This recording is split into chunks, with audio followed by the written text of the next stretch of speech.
Ladies and gentlemen, welcome to the Salebox for the 19th of July 2013. My name is TotalBiscuit, rounding up today's Steam deals. As always, these last for 48 hours, that is 48 hours. So if you happen to have missed yesterday's deals, then don't worry, you can check out the Salebox that came out on the 18th of July. Alright, so let's start off with Skyrim, shall we? 40% off, takes it down to $35.99, €23.99, £17.99, and $30 in Australia, so not too bad for the Aussies for once. Now bear in mind that's the price for the Legendary Edition, which includes Dawnguard, Dragonborn, and Hearthfire, so that's kind of a good deal there.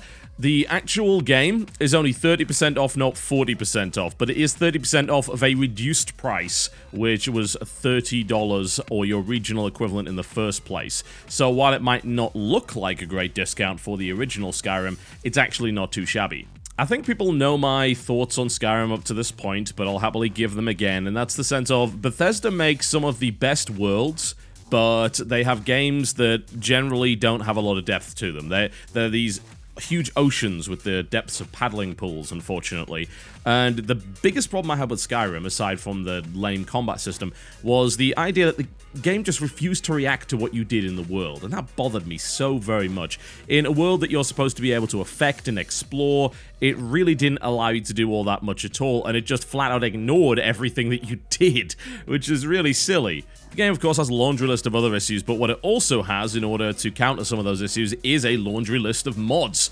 And there are plenty of really good ones available for this title that improve the game significantly. It's one of the wonderful things about Bethesda titles. The open support of mods means that even if the game launches in a fairly poor state, then it will end up being improved significantly by the community. It might take a couple of years to do it, but it happens. So it's a pretty good time to pick up the game with both of the major DLC packs. Hearthfire is a nice little bonus. It's not particularly good, but of course Dragonborn and Dawnguard are fairly significant. They might as well be expansions considering the size of them, so not too bad. Awesomenauts, 66% off. That takes it down to $3.39, €3.39, £2.37.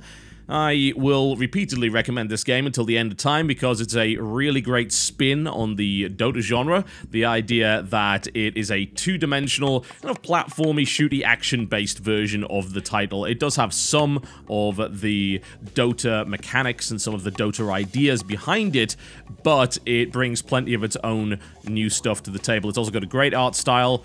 I would say excellent voice acting, but considering I voice one of the characters in that game and Jesse voices one of the others, and in fact Simon voices a third, probably not. No, it's most likely terrible, but the character design's great, and it still has a very active community playing this game, so I would certainly recommend it to anyone that has an interest in, say, the Dota genre, but doesn't really want to get involved in one of the harder games, or, in fact, just wants something a little bit more laid back, because that's exactly what this game is. All of the DLC for this game is cosmetic, so you don't really need to worry too much about that. Although, if you do wish to pick up the DLC, you do get the character unlock a little bit earlier than you otherwise would have, so bear that one in mind. There are times when it might actually be worth doing. Trials Evolution Gold, 50% off, taking it down to $10, €10, £7.99, $12.46 in Australia. This is a solid PC version of the Trials Evolution title that came out on the console just a little while ago. It's a game about getting to the end on a motorbike, and doing so in rather strange and weird locales. Evolution, I think, is less focused on the really tricky play, whereas the original Trials HD was very much focused on the idea that getting to the end was going to be an absolute nightmare of a challenge. You had to be very specific with your balance. A little bit less of that this time around, although that is very much still there. The track editor is what really gives the life to this particular title. There is so much more stuff that you can get thanks to the fact that people keep making tracks for this particular game. A lot of content here if you like it. And I would view it as a very extreme version of Excitebike, for instance, and I think that if you're into that stuff and you're looking for a challenge, then Trials Evolution is a good option for you. EVE Online, 75% off, that's $5, €5, £3.24. Oh man, I could go on for hours about EVE Online if I liked. I actually did play the game for a good 6 months at one point. I had some fairly high-tech stuff. I was rolling along quite nicely in my own little way. And it is perhaps one of the most interesting online games that exist. It is also subscription-based, so do bear that in mind. It does make it a little bit trickier to pick up the title and try it, although if you buy the starter pack, which is what they're offering there, then you do end up being able to play for at least the first 30 days, which is always good. Really, Eve is whatever you make of it. It doesn't have a good combat system at all. I mean, it is incredibly basic in that respect, but the complexity of it comes in after the fact. The idea of getting involved in very large battles that are corporation versus corporation, alliance versus alliance, and so on and so forth. The vastly ridiculous economy that game has, the brick wall of a learning curve, and of course the brutal nature of just losing ships and losing implants simply because if you die, then you die. It's as simple as that. You'll lose your stuff. People can take it, people can steal it. The only real laws that game has are the ones that are imposed by the players themselves. It is one of the most unique online games that exist, and if you get involved in a big alliance or corporation, you'll probably have a ton of fun. I just don't have the time for that crap. I really don't. And honestly, a bad combat system is something that drives me away from most games, and it certainly did from EVE Online. That game is more of a social simulator than anything else, but damn, it does a good job of it. Train Simulator 2013, 80% off. Oh, come on, guys, really? $11, €8.59, £6.99. I have nothing to say on this topic. You know I haven't played it, so why even bother pretending? This is the game that made Valve implement a button to toggle off DLC on new releases. It has 121 pieces of DLC. 121 pieces of DLC, costing in total $12,048, and that's with the discounts. Jesus Christ. Grid 2, 40% off, takes down to $30 at €23.99 and £17.99.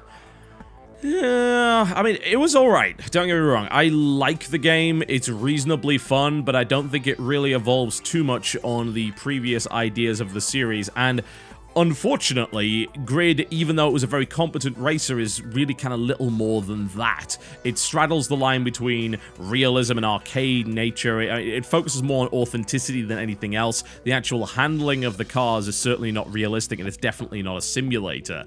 It's graphically impressive, and it's fairly fun to race the cars, but I feel the lack of customization in the single player, as well as the fairly lackluster progression system, really didn't keep me interested in the title all that much. There is a good variety of race types, which is always nice to see, and it is very impressive looking, and as I said, reasonably fun to race, but it's hard for me to outright recommend it. It's probably one of the better races that are around right now if you're looking for more of a casual racing experience, but it didn't really dazzle me in any way. Monaco, 50% off, taking it down to $7.44, $6.94, and $5.45 in the European tiers, as well as at £5.95. Now, this is primarily a co-op game. You can play it in single player, but you are kind of missing out on the point. The idea is it's a colorful 2D heist game where you play various different kinds of criminal, each of which have their own abilities, and you try to work together in order to pull off the heist and get out of the level without being detected and or murdered. It is delightful chaos as far as I'm concerned. Much, much better played in multiplayer with the possibility of all sorts of things going wrong and having to deal with it on the fly using your various different specializations instead of trying to play it single player, which is really not that inspired.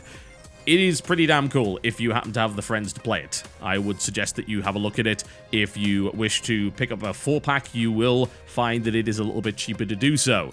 And I think that if you are looking for a co-op experience, it's definitely one of the best that you will actually find this year. Baldur's Gate Enhanced Edition, 75% off. That takes it down to $5, €4.74. $3.49 in Tier 2, and £3.74. So, what exactly does it enhance, you might ask? Well, it does up the resolution quite significantly. Admittedly, it does make everything a hell of a lot smaller in the process. It's got new characters, it's got a little bit extra content, it's got some bug fixes and improvements, and it also happens to have a new set of voice actors for that, as well as decent multiplayer support. Obviously, the older version of Baldur's Gate was so far behind the times that it was rather difficult to actually play it in multiplayer. The main problem with it on launch was that it actually had a bunch of new bugs, and the fact of the matter is Baldur's Gate has been out for ages, and there are so many mods and so many third-party fixes that were released for that title, it was almost better just to pick up the original anyway. It would have cost you less.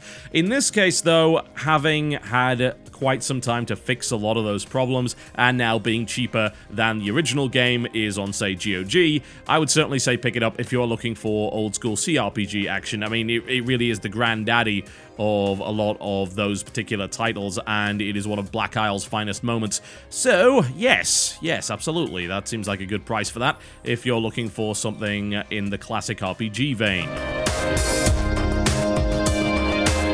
Metro Last Light, 40% off, that takes it down to $30, 30 euros, £20.99, 35 Aussie dollars 99, enjoy that. First big discount we've actually seen on this particular title. It hasn't really been around all that long. It came out in the middle of May, and in my assessment was one of the most fun FPS experiences I've had in the last couple of years.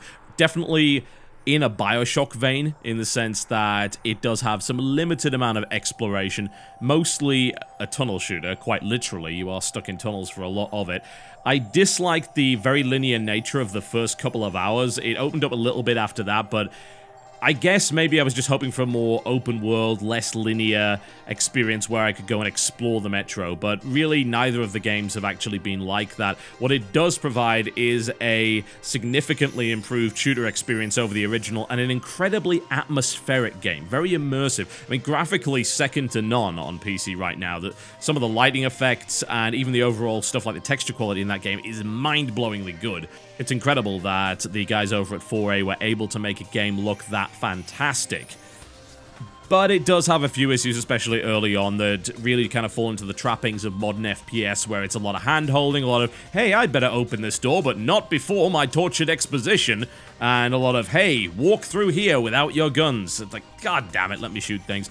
But it is surprisingly good. It's also, I've got to give props, actually, for its stealth system. In terms of FPS games, it has a surprisingly robust stealth system with solid AI, and I would certainly recommend playing it. Unfortunately, none of the DLC for this game is discounted. The Faction Pack is the latest one, that only came out about a week or so ago. Season Pass not discounted, and Ranger Mode also not discounted. This annoyed a lot of people because Ranger Mode really is like the best way to play that game. Very, very immersive, minimal HUD, and so on and so forth. Much more of a great survival experience, but they haven't discounted that, so that kind of sucks. And it is the best way to play the game. They should never have cut it off in the first place. But I would still recommend that title if you're looking for a high-fidelity shooter. You're not going to find an awful lot of games like this, and the theme in particular carries the game very nicely indeed. And it also has a nice selection of interesting improvised weaponry. So, yeah, Metro's a pretty damn good game. That takes me to the deal of the day, which is Civilization 5 at 75% off. Takes it down to $7.49, €7.49, £5 and $17.49 in Australia. So, yeah, goodbye to them. Australia has denounced you. Well, the situation with Civ 5 is that the Brave New World pack just came out for it, which is the new expansion. That isn't discounted. This is not the first time this game's been on sale during the Steam sale event. There was actually a flash deal for this, which took it down to the same price. That flash deal also discounted the Brave New World expansion like a day after it came out by 33%, which as it turns out was a mistake. But that was left up for quite some time, which is not ideal. You can also pick up the Gold Edition of this, and I would suggest that you do. Honestly, Gold Edition does include Gods and Kings. Now, Gods and Kings is really, really good in comparison to the original. The original had a ton of problems. Gods and Kings improves a lot of it, adds a religion system back into the game, adds a ton of new content, and also improves the diplomatic AI. Admittedly, I would say the AI in Brave New World is even better than that. However, the game is perfectly playable and enjoyable with just Civ 5 and Gods and Kings. The other stuff is mostly Civilization packs. They add a bunch of different civs that you can actually play, all with their own unique units and benefits, which is kind of nice, especially considering when you end up getting everything, there's just so many different civilizations to actually play in this game. it's really solid now. It didn't used to be. I think I hated a lot of the changes, and the fact of the matter is the game just wasn't that good on launch, as a lot of Firaxis stuff seems to be these days, but it has improved steadily with patches, the modding scene, and of course the addition of 2 expansion packs. So at this point, Gold Edition is a great way to waste a ton of time. Watch out for Gandhi. He is a right bastard. Alright folks, that's me done for the day. Thank you very much for watching the Salebox, and I will see you next time.